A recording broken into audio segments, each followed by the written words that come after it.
Irmãos, nessa noite fria, não é? Parabéns pela iniciativa de vir à casa do Senhor nesta noite para aprendermos um pouco mais a sua palavra. Como o pastor Jimmy já mencionou, a gente fica impressionado com a igreja, não apenas a igreja presencial, mas também a igreja que fica à distância. Nessa semana anterior eu recebi até um e-mail de um pastor adventista no Peru, que tem acompanhado de alguma forma a nossa série aqui, pedindo materiais. Ele diz que essa temática é muito importante e poucos materiais disponíveis para ele desenvolver o trabalho dele ali. Se ele estiver ouvindo agora, eu não tive o tempo de responder o e-mail dele, mas aqui já vai a resposta de que a gente vai enviar alguma coisa para que ele possa desenvolver o seu trabalho ali no país tão importante para a América do Sul, não é? Em termos de igreja adventista especialmente, que é o Peru.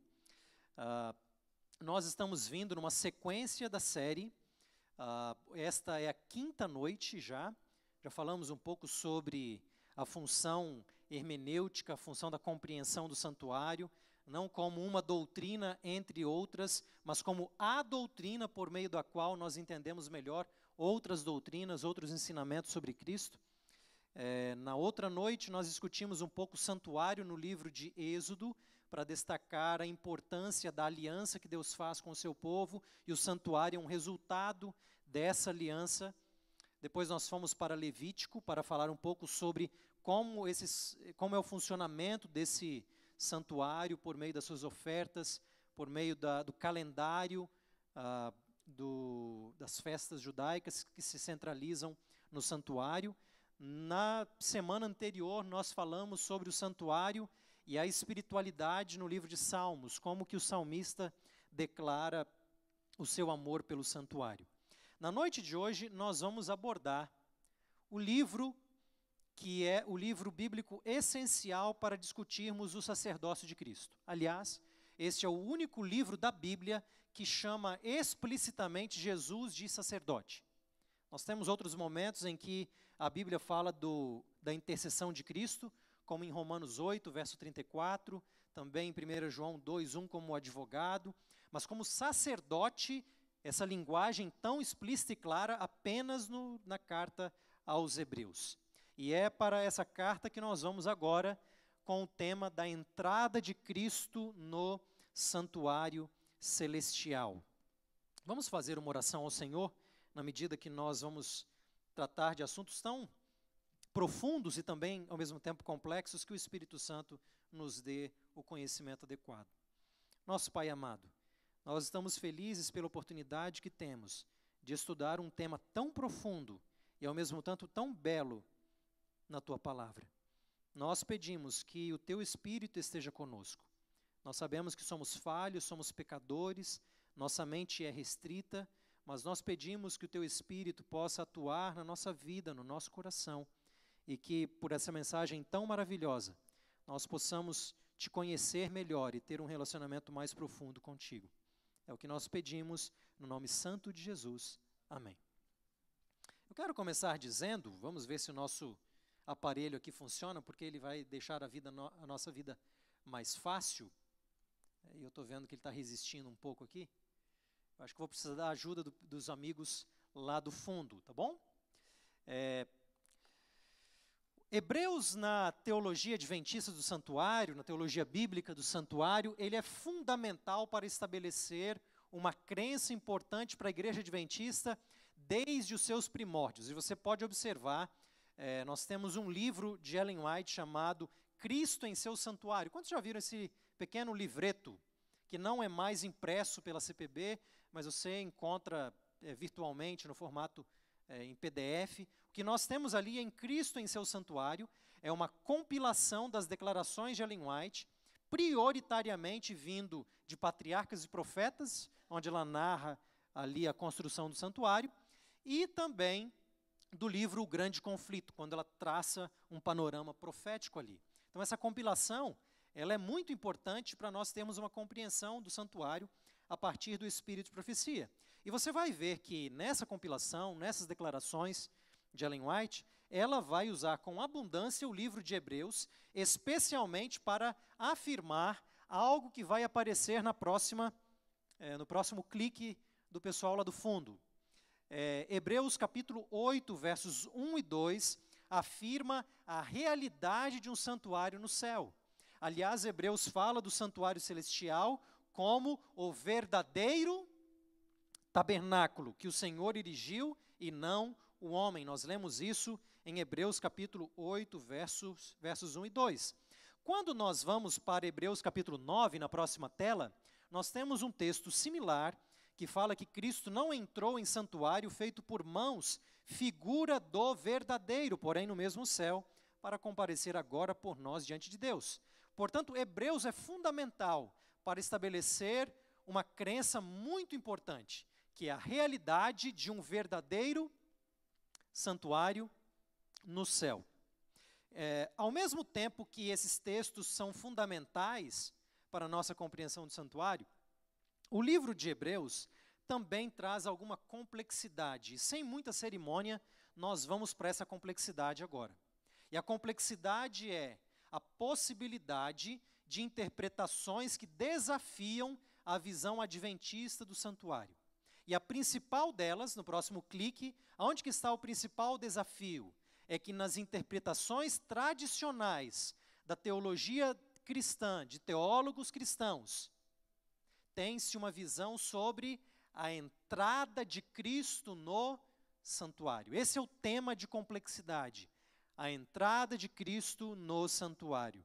E qual é a complexidade desse tema? Bom, leia comigo os textos que vêm na sequência da tela.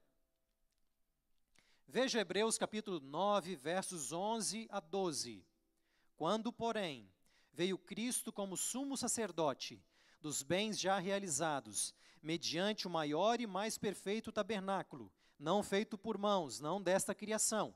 Ele afirma de novo a realidade do santuário no céu.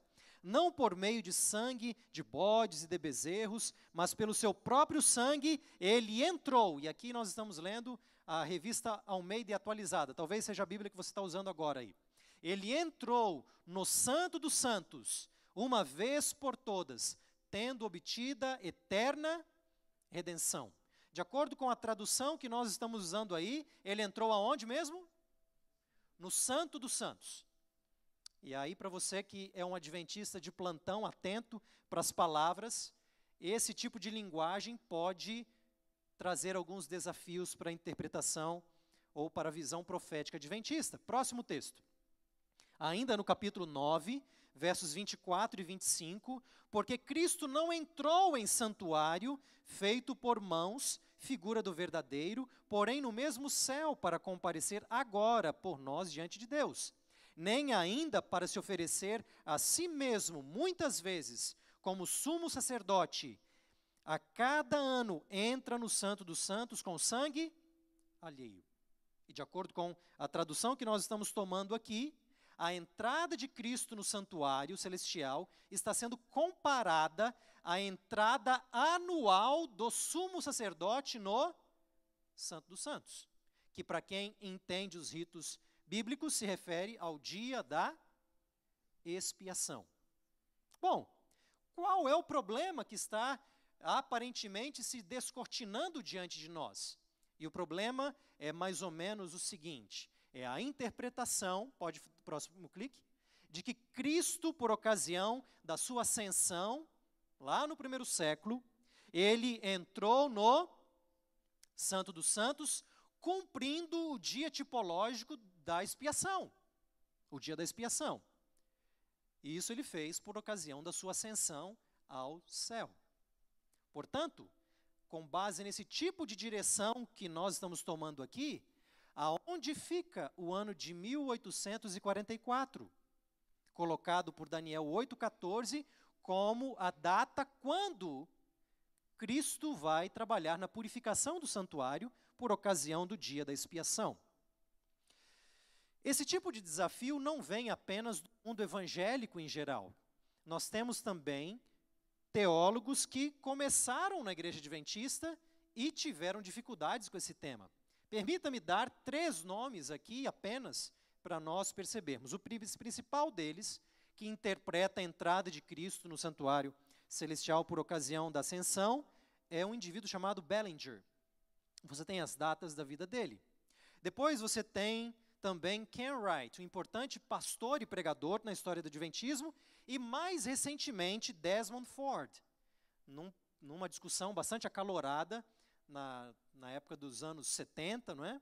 Indo para os anos 80, um pouquinho ali, nós tivemos também interpretações que iam nessa direção.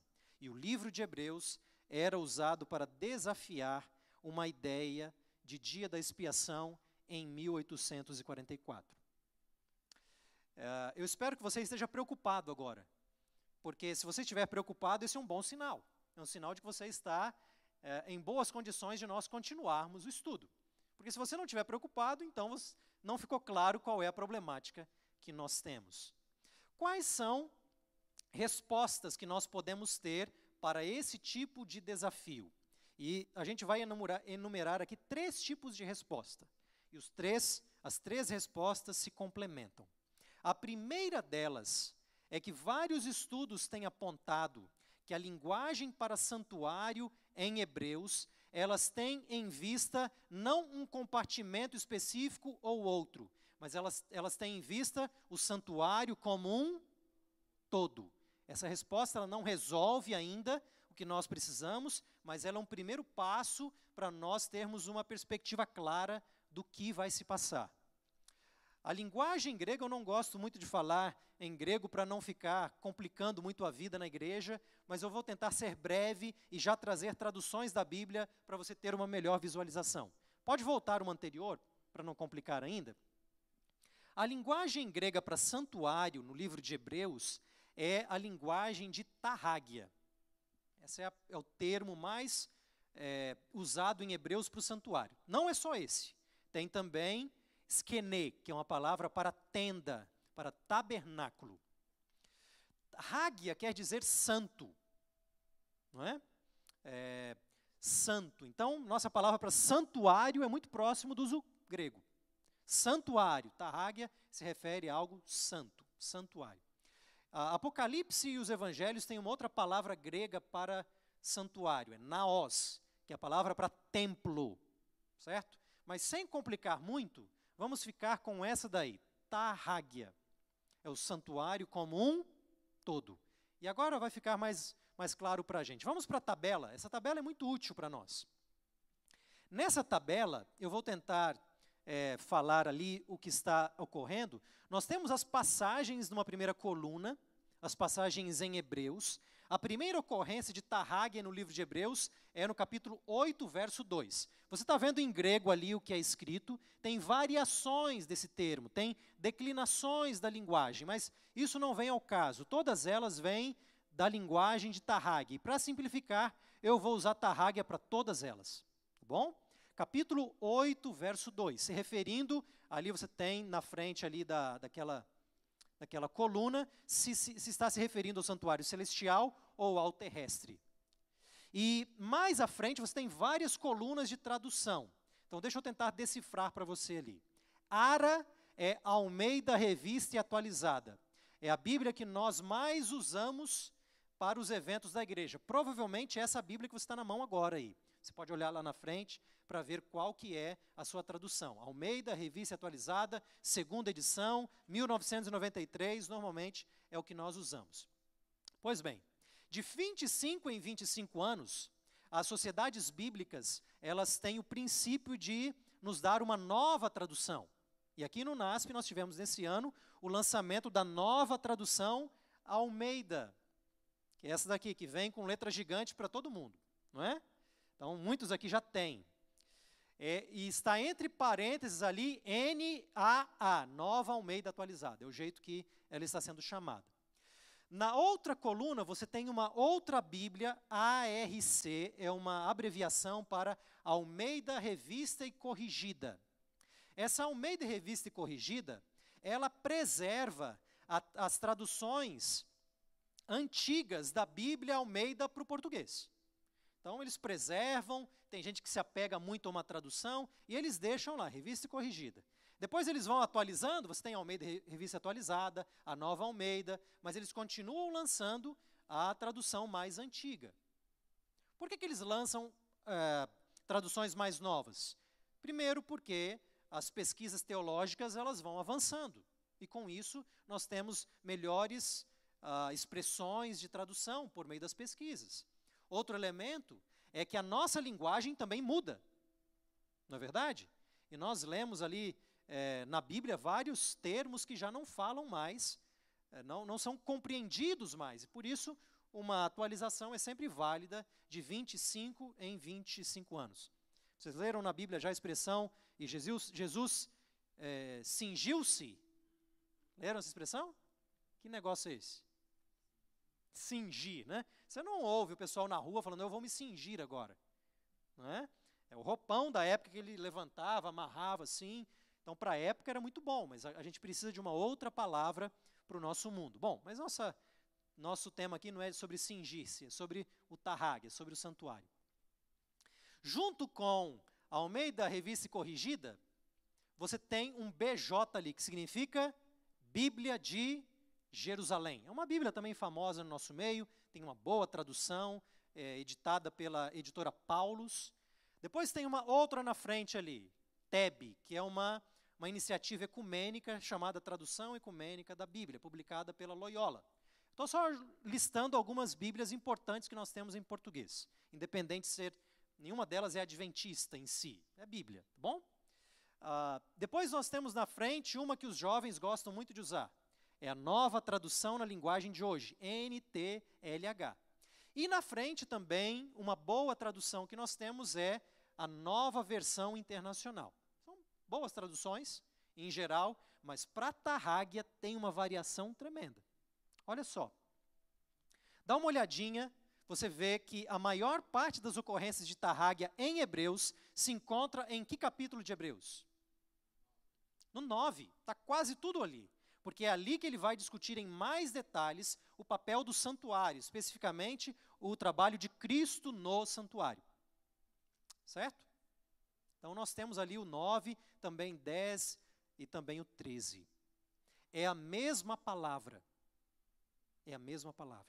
Se você pega as traduções, Revista e Corrigida, Bíblia de Jerusalém, a tradução ecumênica da Bíblia, todas elas usam uma consistência para traduzir a palavra sempre do mesmo jeito. E qual é o jeito que eles usam? Santuário. A única variação que você tem é em 9:1, porque a TEB vai falar templo. Mas convenhamos, é a mesma coisa. Está olhando o santuário como como templo, e essas traduções, essa coluna, estão olhando o santuário como um todo. Percebe? Isso é importante para nós. Já na Nova Tradução na Linguagem de Hoje, nós temos um desastre da tradução. Porque ora é lugar santíssimo, ora é santuário, ora é lugar santo, o tradutor ele vai mudando. Certo? Ele lê o contexto e fala, aqui é melhor lugar santíssimo. Aqui é melhor, mas a palavra é a mesma. Percebe? Nova Versão Internacional, também, a variação ela é grande. Isso não quer dizer que sejam Bíblias ruins. Certo? É nesse ponto aí tem uma variação. Esse ponto precisa ficar claro para a gente. Quando a gente vai, olha só que interessante uma reflexão agora. Quando a gente vai para a Bíblia que é mais usada nas igrejas protestantes, que é a Almeida Revista e Atualizada, e você compara com a Nova Almeida, você vê uma diferença. Você vai ver que a Almeida Revista e Atualizada tem santo lugar em 9:8. O que a Nova Tradução Almeida fez? Mudou para santuário. Depois você tem 9:12, a Almeida Revista e Atualizada tem Santo dos Santos. O que a Nova Tradução Almeida fez? Santuário. E a mesma coisa em 10:19. Ela só manteve 2 lugares, 9:25 e o 13:11. O 13:11 fala do terrestre, então eu não vou cuidar dele aqui na nossa palestra, na nossa reflexão. Mas a gente vai tratar um pouco de 9:25. Por que a Nova Almeida ainda decidiu manter Santo dos Santos ali? Mas, de qualquer forma, o que eu gostaria de deixar claro aqui é que essa linguagem de Tarrágia, ela visualiza o santuário como um todo.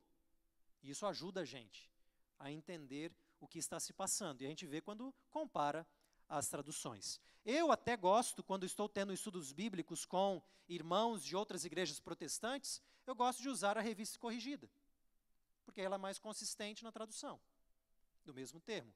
Quando eu estou estudando a Bíblia com irmãos queridos do catolicismo, eu pergunto se ele tem uma Bíblia de Jerusalém em casa. Porque a Bíblia de Jerusalém também ela é bem consistente em relação a esse termo. É lógico que eu estou dizendo dessa discussão aqui em si. Bom, esse é o primeiro ponto. Mas nós não podemos parar por aqui. Por que em 9:25, me desculpe, eu não dei um detalhe. Tanto 13:11 quanto 9:25, eles falam do terrestre. Mas em 9:25, o que se passa no terrestre é comparável ao que passa com Jesus no celestial. Eu acho que agora eu consertei uma fala que eu não disse corretamente na anterior. A entrada de Cristo no santuário celestial, no 24, é comparável à entrada do sumo sacerdote no lugar santíssimo no 9:25, certo? Então nós vamos para o 9:25 agora, tá bom? Que é o ponto, eu estou apertando aqui, mas não vai funcionar. Preste atenção, capítulo 9, versos 24 a 26. Eu estou lendo na revista atualizada, porque ela ainda é a mais usada, mas você pode ler na Nova Almeida também. Eu já vi novas Almeidas por aí, que não vai dar muita diferença, tá bom? Porque Cristo não entrou em santuário feito por mãos, figura do verdadeiro, porém no mesmo céu, para comparecer agora por nós diante de Deus, nem ainda para se oferecer a si mesmo muitas vezes, como sumo sacerdote, cada ano, entra no Santo dos Santos com sangue alheio. Ora, neste caso, seria necessário que ele tivesse sofrido muitas vezes, desde a fundação do mundo. Você nota aqui qual é o desafio que nós temos para interpretar essa passagem. Uma coisa que já nos ajuda, que você já sabe, é que santuário ali onde Cristo entra é a linguagem de Tarrágia. E o Santo dos Santos, onde o sumo sacerdote entra a cada ano, também é Tarrágia. Nós estamos lendo uma tradução que, para o de cima, ele traduziu como santuário. Para o de baixo, ele traduziu como Santo dos Santos. Mas na língua original grega é a mesma coisa. Certo? Isso já nos ajuda. Agora, vamos fazer algumas perguntas aqui. A primeira delas é que o sumo sacerdote está entrando a cada ano. Se você vai ao final do capítulo 7, você vai ver uma menção do sumo sacerdote fazendo o trabalho diário. Então, o autor de Hebreus, queremos ser Paulo, ele é muito detalhista. Aqui ele está falando do trabalho anual. Certo? Então, não dá para a gente simplesmente relativizar, dizendo, eu acho que não é dia da expiação. É o sumo sacerdote, ele entra a cada ano, é anual. Então, a gente tem que prestar atenção aqui. Primeira pergunta, existe um grau de similaridade entre a entrada de Cristo no santuário celestial, por ocasião da sua ascensão lá no primeiro século, com a entrada do sumo sacerdote no dia da expiação, a cada ano? Existe alguma similaridade? E a resposta, se for honesta, tem que ser sim, porque senão o autor não estaria comparando os dois. Então, existe uma similaridade, certo? Existe um paralelo. Agora, a ênfase dessa similaridade, ela enfatiza um contraste ou enfatiza algo que é igual? Ela enfatiza um contraste. Porque o texto diz que Cristo não entrou. Então já começa fazendo uma comparação que é contrastiva, não é? Ele não entrou no santuário feito por mãos. Ele entrou no celestial. Nem ainda ele se ofereceu do mesmo modo que os sumos sacerdotes o fazem. Então o primeiro elemento é, existe uma comparação. Sim, ela existe. Tem alguma similaridade. Se não tivesse, não dava para comparar. Mas a ênfase não está no que é igual. A ênfase está no que é diferente. E a pergunta é, o que é diferente? O que em Cristo é diferente? E dê uma olhadinha ali. Está grifado embaixo. qual que é o problema do sumo sacerdote? É que Jesus não se ofereceu a si mesmo muitas vezes. O problema está na repetição de algo. Repetição. E o sumo sacerdote repete. Quantas vezes ele repete? Anualmente. Todo ano ele repete o mesmo rito. Não é verdade? E Cristo repete? Não. Não pode repetir. Foi uma vez por todas. Porque senão ele tinha que sofrer muitas vezes. Ele tinha que morrer na cruz várias vezes. Aliás, o autor diz desde a fundação do mundo, mas Cristo uma vez só. Então esses elementos são importantes. Existe um contraste. O contraste está numa repetição. E em Cristo nós temos uma coisa só. Uma outra coisa que eu gostaria de perguntar a você. Do rito do dia da expiação que o sumo sacerdote faz, o que é que está sendo enfatizado ali? O que é que ele está fazendo? Ele entra no Tarráguia, ele entra no santuário. Você pode até dizer que ele entra no Santíssimo, porque ele entra no Santíssimo no dia da expiação. Mas ele está entrando para quê? Ou ele está entrando com o quê? Ele está entrando com sangue. E a comparação de Cristo é ele se oferecer, ele sofrer. E aqui está um ponto muito importante para nós. Quando Paulo, o autor de Hebreus, está tomando o que se passa com o sumo sacerdote, ele está colocando o dedo exatamente na questão do sacrifício. Sacrifício. É o sacrifício que ele entra com sangue. E ele entra quantas vezes? Todo ano. Ele vai repetindo, vai repetindo. Cristo entrou uma vez só. E ao falar que ele entra, o entrar significa oferecer sacrifício. Isso é muito importante para nós guardarmos. Próxima tela, a gente vai tentar elaborar um pouco mais isso daí. Na próxima tela, o que nós temos aqui, se o pessoal me ajuda... isso mesmo. Então, a ênfase é entrar, é o sangue, oferecer, santuário, o foco está no sacrifício. E ele vai oferecer o sacrifício diante de Deus ao entrar no santuário. Próxima tela. Nós gostamos de usar a palavra sacrifício. Ela não é uma palavra errada, ela é uma boa palavra. Mas às vezes ela é incompleta. Quando nós falamos sacrifício, o que vem na sua cabeça? Provavelmente tem um bicho morrendo ali. Não é verdade? Ou Jesus na cruz. Porque quando a gente fala em sacrifício, nós pensamos numa vítima sofrendo e morrendo.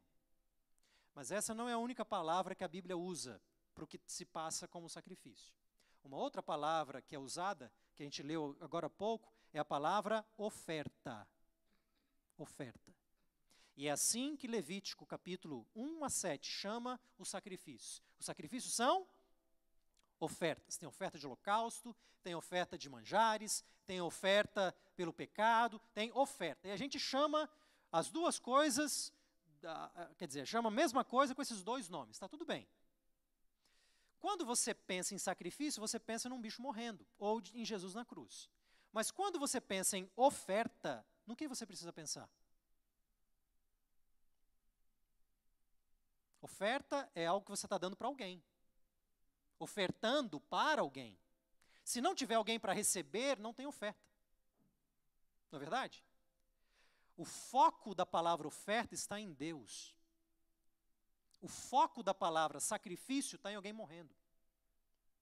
Mas nos ritos do santuário, um sacrifício é uma oferta. Uma oferta para quem? Para Deus. Então, quando nós vamos no capítulo 9, verso 24, é muito interessante. O sumo sacerdote, ele entra, mas ele entra para quê? Ele entra para oferecer sacrifício. Isso é bem interessante. Pode ir para a próxima tela, só para a gente fazer uma outra comparação útil para você ler com atenção depois o livro de Levítico, capítulos 1 a 7. Do ponto de vista do ritual, existem dois jeitos de se fazer sacrifício, oferta. A primeira delas é a oferta pelo fogo, Oferta queimada. Você vai ler isso no final do capítulo 1 de Levítico, no final do capítulo 2 e também no final do capítulo 3. São ofertas queimadas ao Senhor. O holocausto é a principal delas. Se põe fogo e então a fumaça sobe como aroma suave ao Senhor. Percebe? É oferta, ela vai em direção aos céus, para o Senhor. No caso da oferta, ou do outro tipo de oferta, envolve sangue. E eu estou em Levítico 4 agora. É oferta pelo pecado. Quem é que manipula o sangue? É o sacerdote. E em muitos casos dessa oferta, e essa comparação é útil para Hebreus, o sacerdote vai pegar o sangue e ele vai entrar com o sangue no santuário. Por que ele está fazendo isso? Lembra, é oferta. Tem que ser trazido diante de Deus. Certo? Não basta morrer, tem que ofertar. Deus é o centro, e não a vítima morrendo que é o centro. Deixa eu fazer uma outra pergunta para você ler com atenção Levíticos de 1 a 7. Levítico de 1 a 7. E eu vou perguntar uma pergunta capciosa para você responder verdadeiro ou falso. Então vamos lá. A principal função de um sacerdote é matar o animal sobre o altar. Verdadeiro ou falso? Falso. Por que é falso? Porque matar o animal, o adorador que trouxe o animal pode fazê-lo. E ele o faz. Em algumas situações, quando tem um calendário de festas, quando tem os sacrifícios diários, o sacerdote faz tudo em prol do povo. Mas quando é uma oferta individual, é o próprio indivíduo que sacrifica. Então, embora o sacerdote possa matar o animal, sacrificá-lo, matar o animal não é a principal atividade do sacerdote. Claro isso? Qual é, então, a principal atividade do sacerdote? A principal atividade vem depois que o animal foi morto. Porque agora, as ofertas que são queimadas, é só ele que pode manipular o fogo. As ofertas que envolvem o sangue, só ele pode manipular o sangue.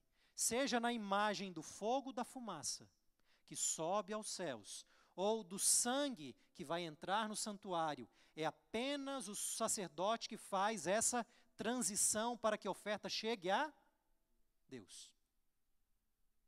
Não é interessante isso? É por isso que o texto diz, pode colocar no anterior que a gente leu, por gentileza. É por isso que o texto diz que o sumo sacerdote, ele entra no tarráguia, ele entra no santuário com sangue. Por que ele está fazendo isso? Porque a oferta não termina com a morte do animal. A oferta deve ser levada para Deus. Quando entrou e ofereceu a Deus, a oferta é oferta. Então deixa eu destacar um elemento muito importante que muitas pessoas se esquecem ao tratarem da teologia da salvação. O sacrifício de Jesus na cruz não é sacrifício com a cruz apenas. Nós temos ali a morte, mas não temos o término da oferta. Ele precisa ascender aos céus, entrar no santuário e comparecer diante de Deus. Isso conclui a oferta. E é por isso que em Hebreus, Jesus é chamado de sacerdote. Muitas pessoas no mundo cristão se concentram no sacrifício da cruz e se esquecem de que, de acordo com Hebreus, o sacrifício de Cristo só é sacrifício completo quando ele entra diante de Deus no santuário celestial. Na cruz não está completo ainda. Isso é muito importante para nós. Oferecer sacrifício diante de Deus necessita, no caso de Jesus, de entrar no santuário. A cruz, ela não é suficiente, e pode soar heresia aqui, não é? Mas se mata o animal sobre o altar e não tem manipulação do fogo para subir aos céus nas ofertas queimadas, e não tem manipulação do sangue para trazer para o santuário, não é oferta. É incompleto. Não é? Eu não estou diminuindo a cruz. Eu estou apenas dizendo que depois da cruz é necessário que Cristo ascenda aos céus para completar a oferta. E é por isso que a entrada de Cristo no santuário está sendo comparada à entrada do sumo sacerdote no santuário também. E o que é que o sumo sacerdote está fazendo ali nesse texto? Ele está apresentando um sacrifício. E o que nós lemos em Hebreus é que Cristo já apresentou esse sacrifício uma vez por todas. Vamos para a próxima tela? Eu já falei do sangue e tudo mais. Veja só o verso 11 de Hebreus 9, 11 e 12. Cristo como sumo sacerdote dos bens já realizados, mediante o maior e mais perfeito tabernáculo, não feito por mãos, quer dizer, não desta criação, não por meio de sangue de bodes e de bezerros, mas pelo seu próprio sangue. O que ele faz? Entra, a entrada vinculada ao sangue. Entrou no Tarrágia, aí você tem a tradução, na Nova Almeida Santuário, não é? Uma vez por todas, tendo obtida eterna redenção. Vamos ler algumas passagens de Hebreus na próxima tela? E aí você vai ver essa linguagem, eu não vou falar no grego para não ficar muito complicado, mas a ideia é a ênfase de Hebreus para sacrifício, oferta a Deus como de uma vez por todas. Dá uma olhadinha em 7:27. Cristo não tem necessidade, como sumos sacerdotes, de oferecer todos os dias sacrifícios, primeiro por seus pecados, depois pelos do povo, porque ele fez isso quantas vezes? Uma vez por todas, quando a si mesmo se ofereceu. Próximo texto, 9:26 a 28. Ao se cumprirem os tempos, se manifestou uma vez por todas, para aniquilar pelo sacrifício de si mesmo o pecado. Cristo tendo se oferecido o quê? Uma vez para sempre, para tirar o pecado de muitos. Próximo texto. A oferta do corpo de Jesus Cristo, uma vez por todas. Capítulo 10, verso 10. Então, próximo texto, que é o que nós já lemos, de 9, 11 a 12, que ele entrou uma vez. O que eu quero destacar nesse quadro ali? A entrada de Cristo no santuário é uma vez, assim como a morte dele na cruz também é uma vez. Quando se fala em entrada no santuário, não está se pensando em outra coisa, senão no oferecimento do sacrifício. Ele entrou de uma vez por todas, assim como ele morreu de uma vez por todas, porque ele ofereceu o sacrifício uma vez só. Isso deve nos clarificar algo. E a pergunta que eu quero fazer para você é a seguinte: e em 1844, o que acontece? Cristo apresenta um novo sacrifício? Se eu disser isso, eu vou ser um herege à luz de Hebreus. Em 1844, ele não apresenta um novo sacrifício, porque o sacrifício é um só. Morreu uma vez na cruz e entrou no santuário para apresentar esse sacrifício de uma vez por todas. 1844 não tem novo sacrifício. É por isso que o autor de Hebreus pode dizer que a entrada de Cristo no santuário celestial é comparável à entrada do sumo sacerdote no lugar santíssimo até, para oferecer o sacrifício. Então deixa eu fazer uma pergunta simples para você. O dia da expiação, de acordo com Daniel 8,14, começa em 1844. Mas o bode que é trazido para morrer, o bode para o Senhor, para ser sacrificado, quando é que isso se cumpriu em relação ao dia da expiação? Não foi na cruz? Não foi na ascensão dele aos céus para apresentar o sacrifício? Você percebe que no fundo nós não temos um problema? Nós estamos apenas dizendo que o sacrifício na cruz, sua ascensão aos céus, ela vale não apenas para o dia da expiação, ela vale para todos os tipos de sacrifício. Dá uma olhadinha na próxima tela. Existe um autor, num livro publicado aqui pelo Nosso Press, inclusive, chamado A Luz de Hebreus. O autor é William Johnson. E ele fala assim: todos os rituais de sacrifícios apontavam para a cruz. Cremos nisso? Sim. E eu acrescentaria algo a mais. E apontam também para a entrada de Cristo no santuário, de uma vez por todas, que completa a oferta a Deus. Ele vai falar o seguinte ainda, muito importante. Outros aspectos do serviço do santuário. O sacerdócio de Cristo após a cruz, sua intercessão, depois do julgamento, eles ainda permanecem. Porque senão Jesus não poderia ser chamado de sacerdote hoje, para interceder por mim hoje. Porque tudo foi completado na ascensão. Esse não é o caso. O que é que foi completado na ascensão? Foi o oferecimento do sacrifício. Não é mesmo? A gente vai elaborar um pouco mais sobre isso daí. Próximo ponto. O dia da expiação. E isso ele diz de maneira bem enfática. O dia da expiação. A purificação do santuário começa em 1844. O julgamento.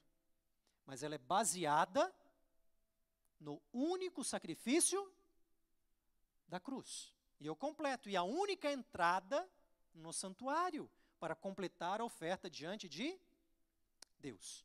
Qual é a diferença que está sendo colocada aqui, se eu puder enfatizar? Nos ritos do Antigo Testamento, toda a ação do sacerdote era acompanhada de sacrifício. Uma repetição de sacrifícios. O sacerdote ia fazer intercessão diária pelo povo. Todo dia um sacrifício. Vinha o dia da expiação, mais um sacrifício. Mas em Jesus, não é esse o quadro que nós temos. Ele é o nosso sacerdote nos céus. Ele está agora diante de Deus, por nós. Mas não para oferecer um novo sacrifício. Para interceder, baseado no seu único sacrifício. Isso serve para a sua intercessão diária, e isso serve também para o cumprimento do julgamento coletivo do dia da expiação. Único sacrifício. Próximo ponto que nós temos ali, o oferecimento do sacrifício em Hebreus é de uma vez por todas. Mas o sacerdócio de Cristo nos céus, ele é contínuo, baseado no único sacrifício. Eu sei que o tempo avança, mas eu preciso terminar, esse tema é complexo e a gente tenta explicar de uma maneira rápida. Vamos para a resposta número 3. Na resposta número 3, a entrada de Cristo no santuário celestial não é apenas para apresentar o sacrifício diante de Deus, mas ela é também para inaugurar uma nova aliança. Inaugurar, do ponto de vista soteriológico da salvação, algo que vai se passar no santuário celestial, para mim e para a sua salvação. Nos capítulos 8 e 10 de Hebreus, próximo ponto. Próximo clique. Nos capítulos 8 a 10 de Hebreus, a aliança é um tema central. E olha só que interessante aqui. Pode passar mais um pouco. Nós vamos ler brevemente algumas passagens do capítulo 8. Próximo clique, está ali, ó. Capítulo 8, versos 5 a 6. Preste atenção nisso. Como foi Moisés divinamente instruído quando estava para construir o tabernáculo? Pois diz ele, vê que faça todas as coisas, de acordo com o modelo que te foi mostrado no monte. Agora, com efeito, obteve Jesus ministério tanto mais excelente, quanto é ele também mediador de superior aliança instituída, com base em superiores promessas. Nós estamos numa sequência de temas aqui. Se nos textos anteriores, Cristo foi comparado com o sumo sacerdote entrando no santuário, agora Cristo está sendo comparado com Moisés. Moisés está numa fase para construir o tabernáculo, e esse é o contexto onde Deus está formalizando uma aliança com Israel. Capítulo 19 de Êxodo. E chega lá no capítulo 25, vem as instruções para o tabernáculo. Jesus é comparado com Moisés, porque o contexto e o ponto de comparação é a aliança. Vamos avançar? Ora, olha só como isso é claro na medida que a gente avança. 9:1. A primeira aliança também tinha preceitos de serviço sagrado e o seu santuário terrestre. Essa informação também é muito importante. Ela diz para nós que uma aliança tem um santuário. Sem santuário não tem aliança. O santuário guarda as leis da aliança, na arca da aliança. Ele faz os serviços rituais, enfim. Toda aliança completa tem um santuário. A primeira aliança tem o seu santuário. A nova aliança também vai ter o seu santuário no céu, não é? Mas a gente vai continuar, vamos continuando. Quando, porém, Cristo veio como sumo sacerdote dos bens já realizados, mediante o mais perfeito tabernáculo, não feito por mãos, não por meio de sangue de bodes, mas pelo seu próprio sangue, ele entrou no Tarráguia, no santuário, uma vez por todas. Nós já lemos esse texto. Eu só estou lendo em continuidade. Sabe o que vem na continuidade disso daí? Lá no verso 15, perto do 12, fala assim: por isso mesmo, ele é o mediador da nova aliança.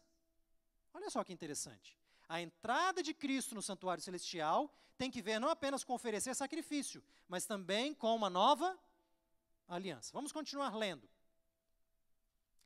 No verso 18 a 21 está escrito assim: nem a primeira aliança foi sancionada sem sangue, porque havendo Moisés proclamado todos os mandamentos, segundo a lei a todo o povo, tomou o sangue dos bezerros e dos bodes com água e lã, tinta de escarlate e isopo, e aspergiu não só o próprio livro, como também sobre todo o povo, dizendo o quê?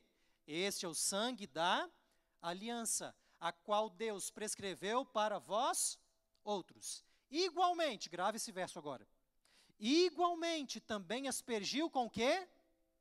Com sangue, o quê? O tabernáculo e todos os utensílios do serviço sagrado. O que nós estamos lendo ali em 18 a 21, está escrito em Êxodo 24, onde Moisés proclama a lei para o povo, vai fazer a aspersão de sangue sobre eles.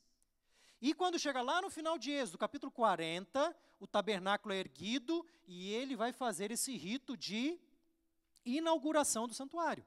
Ele vai consagrar os utensílios. Número 7, 1 também vai dizer a mesma coisa. Quero fazer uma pergunta para você agora. Moisés vai fazer isso depois que o tabernáculo está erguido 0 quilômetro, para começar a funcionar, vai ser inaugurado, vai ser consagrado, com sangue de sacrifício. Deixa eu fazer uma pergunta. Moisés entra no santuário para isso? Sim ou não?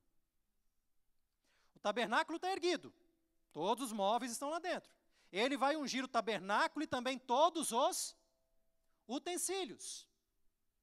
Moisés entra? Se for para consagrar, ele tem que entrar. Mas o santuário ainda não está funcionando. É o rito de consagração do santuário. Leia depois em detalhes, capítulo 40 e número 7. E nos é dito que Moisés entra com sangue para consagrar todos os utensílios. Agora, a segunda pergunta que eu vou fazer para você. Entra Moisés no lugar santíssimo? Se ele precisa consagrar a arca da aliança com sangue, sim ou não? Sabe o que acontece quando nós lemos em detalhes isso que está se passando? Que não é apenas no dia da expiação que se tem acesso com sangue no santuário inteiro. É também no dia da inauguração. Só que o dia da inauguração não é repetido. É uma vez só. É interessante que Hebreus usa essa linguagem.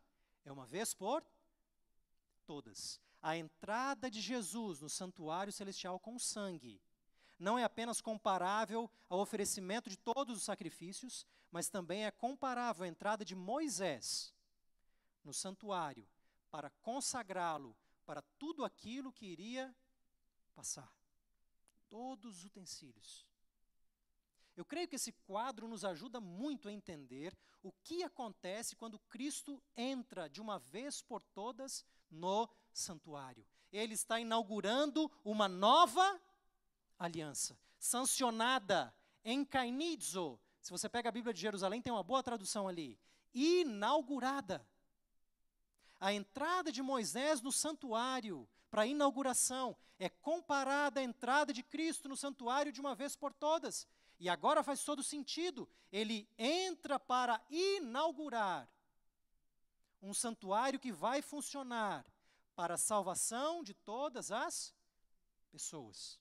O santuário até então, ele já existia. Ele era modelo para a construção do terrestre, mas não para oficiar salvação. Cristo precisa morrer primeiro na cruz, ascender nos céus como sacerdote, e por meio disso, inaugurar não apenas um santuário do ponto de vista da salvação, não apenas inaugurar o seu sacerdócio, mas inaugurar, sobretudo, uma nova aliança. Uma aliança onde eu e você temos acesso a Deus para perdão dos nossos pecados. Não que o povo do Antigo Testamento não tivesse perdão de pecados. Eles o tinham, mas na forma de promessa. Uma promessa que iria se cumprir com essa entrada de Jesus, porque Hebreus nos explica que o sangue de bodes e carneiros não pode remover pecados. É isso que inaugura a real aliança nossa com Jesus Cristo.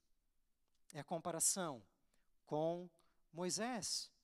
E nós temos ali esse ponto muito interessante. Eu quero terminar, nosso tempo avança, na próxima tela. A palavra inauguração acontece ali, mas eu não vou me demorar muito. Veja só o outro momento de inauguração, a mesma palavra no grego que ocorre no capítulo 10, versos 19 e 22. Diz assim: tendo, pois, irmãos, intrepidez para entrar aonde? No Tarrágia, no santuário. Aí você vai ver como é que vai ser a tradução ali. Pelo sangue de Jesus, pelo novo e vivo caminho que ele nos encarnides, a mesma palavra, que ele inaugurou pelo véu, isto é, pela sua carne, e tendo grande sacerdote sobre a casa de Deus, aproximemo-nos com sincero coração, em plena certeza de fé, tendo o coração purificado de má consciência e lavado o corpo com água pura. Nós podemos entrar, obviamente por meio das nossas orações, porque nós temos um sacerdote que entrou ali, inaugurou um caminho, abriu um caminho, o caminho da nova aliança. Vamos tentar fazer uma síntese na medida que nós concluímos. Existe uma inauguração no livro de Hebreus, de uma nova aliança. E é por isso que nós estudamos tanto Êxodo, porque em Êxodo o santuário é construído junto com a formalização da aliança. Hebreus faz o mesmo raciocínio. Uma nova aliança é a realidade daquilo que existia, na forma de promessa, na forma de sombra no santuário terrestre. Ele tem em vista o santuário como um todo. Ele vai inaugurar para todos os serviços que vão se passar ali. E há um convite para nós entrarmos no santuário, oração. E a entrada de Jesus com sangue? Foi então um sacrifício para o rito da inauguração, comparável ao sacrifício que Moisés fez ali para consagrar todos os utensílios do templo? Sim, foi. Mas foi também o de todos os outros, porque não tem mais oferecimento de sacrifício. Todos os sacrifícios, inclusive o do dia da expiação, se cumprem em Cristo Jesus. O que nós temos então no livro de Hebreus? Em primeiro lugar, um único sacrifício acompanhado de uma única entrada no santuário, que completa a oferta a Deus. É só isso que tem em Hebreus? Não. O foco dele está no ponto 1, o tempo todo ele repete, de uma vez por todas, de uma vez por todas. Mas ele tem mais coisas.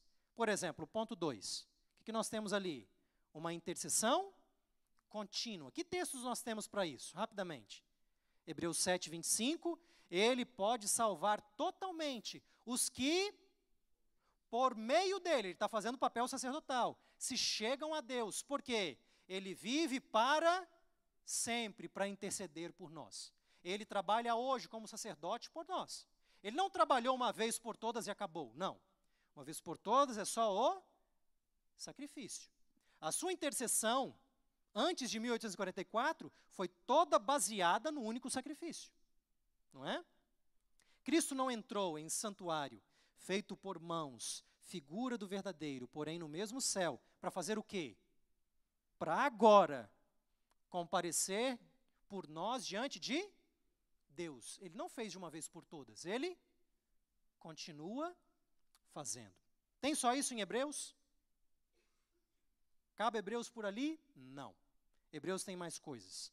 No ponto 3, próxima tela, nós lemos sobre a projeção de um juízo futuro. Veja, a gente não vai fazer uma doutrina do santuário toda em cima de Hebreus. Nós não podemos fazer isso. Nós temos que fazer com a Bíblia inteira. Quem vai elaborar o juízo é Daniel.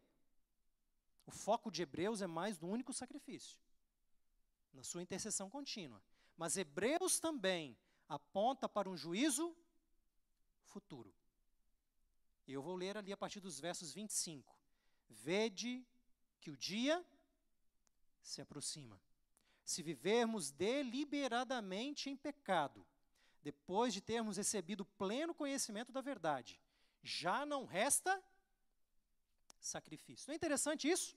Embora o sacrifício tenha sido apresentado diante de Deus de uma vez por todas, ele é continuamente aplicado na nossa vida hoje. Para isso a gente precisa de um sacerdote, para aplicar. Em nome de Jesus nós oramos. Porque os nossos pecados não foram perdoados lá na ascensão de Cristo. A gente nem tinha pecado ainda. Não é verdade? Ele vai intercedendo para o perdão com base no seu sacrifício e ele intercede hoje. Mas se a gente viver uma vida deliberada, ele não vai mais mediar o perdão por meio desse sacrifício. Então o trabalho dele continua. E o que sobra se ele não mediar?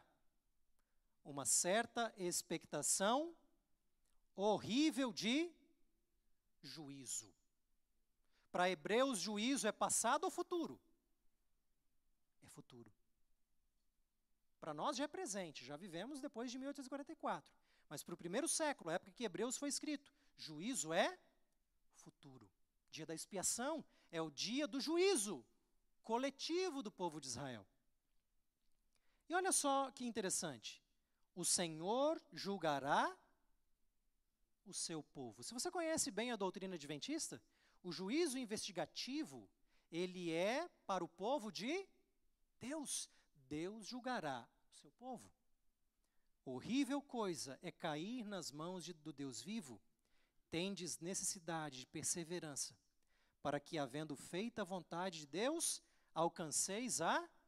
Não foi alcançado no oferecimento de Jesus na entrada no santuário. Há um alcance futuro. Verso 37. Porque ainda dentro de pouco tempo, aquele que vem virá, e não tardará. Juízo do dia da expiação é um juízo coletivo do povo de Deus. Para Hebreus, isso é futuro. Não é a única entrada de Cristo no santuário celestial que vai fazer juízo. O que a única entrada de Cristo no santuário celestial faz é apresentar o único sacrifício para inaugurar o trabalho do santuário, que vai ter todo o trabalho de intercessão diária até 1844. E depois de 1844, nós temos a continuação da intercessão diária, mais o trabalho do juízo. É isso que nós temos no livro de Hebreus, nesse quadro tão belo que nós temos sobre a expiação em Hebreus. É lógico que para detalharmos isso, precisamos estudar Daniel e Apocalipse, porque eles vão falar desse juízo. Mas Hebreus é consistente com o quadro de Daniel e Apocalipse, e não um impedimento para algo que aconteceria totalmente no primeiro século. Irmãos, o nosso tempo avançou bastante. Infelizmente, eu precisei de avançar por causa da complexidade dos conceitos. Mas na próxima noite, vamos tentar ter um momento de perguntas e respostas para que a gente possa ficar dentro do tempo adequado. Que o Senhor nos abençoe. Vamos nos levantar para uma oração final?